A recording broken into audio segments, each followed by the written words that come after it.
Like பண்ணுங்க, share பண்ணுங்க, save பண்ணுங்க. அப்புறம் கீழ கமெண்ட் கொடுங்க. நான் சொல்றத அடிக்கடி கேட்டது மாதிரி, பார்த்தது மாதிரி இருக்குதா? அப்படி இருந்துச்சுதுன்னா, நீங்க அடிக்கடி ஃபோன்ல நேரத்த கழிக்கிறீங்கன்னு அர்த்தம். ஒரு நாளைக்கு நீங்க எத்தன தரம் உங்க மொபைல ஸ்க்ரால் பண்ணிக்கிட்டே போறீங்க? இது உங்க மூளைய எவ்வளவு தூரம் பாதிக்குதுன்னு உங்களுக்கு தெரியுமா?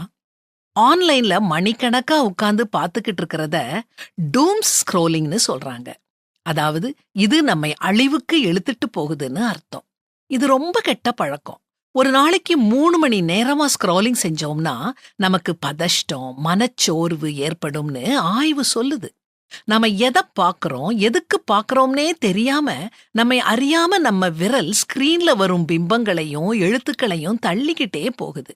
இப்படி தொடர்ந்து பண்றதுனால நம்ம மூளை சுறுசுறுப்பா செயல்படாம மந்தமா மாறிடுது. அது மட்டும் இல்ல, நாம பார்க்கிற ஒவ்வொரு விஷயமும் ஒவ்வொரு விதமான உணர்வுகளை நமக்கு கொடுக்குது. சந்தோஷம், கோபம், பொறாமை, எரிச்சல், கவலை, பிரமிப்பு, இப்படி பல உணர்வுகள் ஒன்றன் பின் ஒன்றா வரும்போது மூளையில அதிக சுமை ஏறி பாரமாயிருது. அதனால நாம மனதாலும் உடலாலும் ரொம்ப சோர்ந்து போயிடுறோம். ஒரு நல்ல புத்தகம் வாசிக்கிறதுனால நமக்கு கிடைக்கும் சந்தோஷத்தையோ, காற்றாட நடக்கிறதுனால கிடைக்கும் மன நிம்மதியையோ நம்மால அனுபவிக்க முடியறதில்ல. எப்பவும் நாம ஒரு பரபரப்போடும் நிம்மதி இல்லாமலும் காணப்படுவோம். நம்ம கிட்ட இல்லாதத நினைச்சு வருத்தப்பட்டுக்கிட்டு இருக்கிறத அனுபவிக்காம சோகத்தோட இருப்போம். இது ரொம்ப அபாயகரமானது. உடனே இந்த பழக்கத்தை நாம நிறுத்தணும்.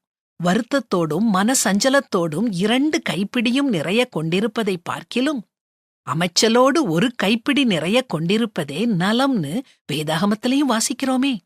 இந்த பழக்கத்திலிருந்து வெளியே வாங்க. நல்லா இழுத்து மூச்சு விடுங்க. உங்களை சுற்றியுள்ள இயற்கைய ரசிங்க.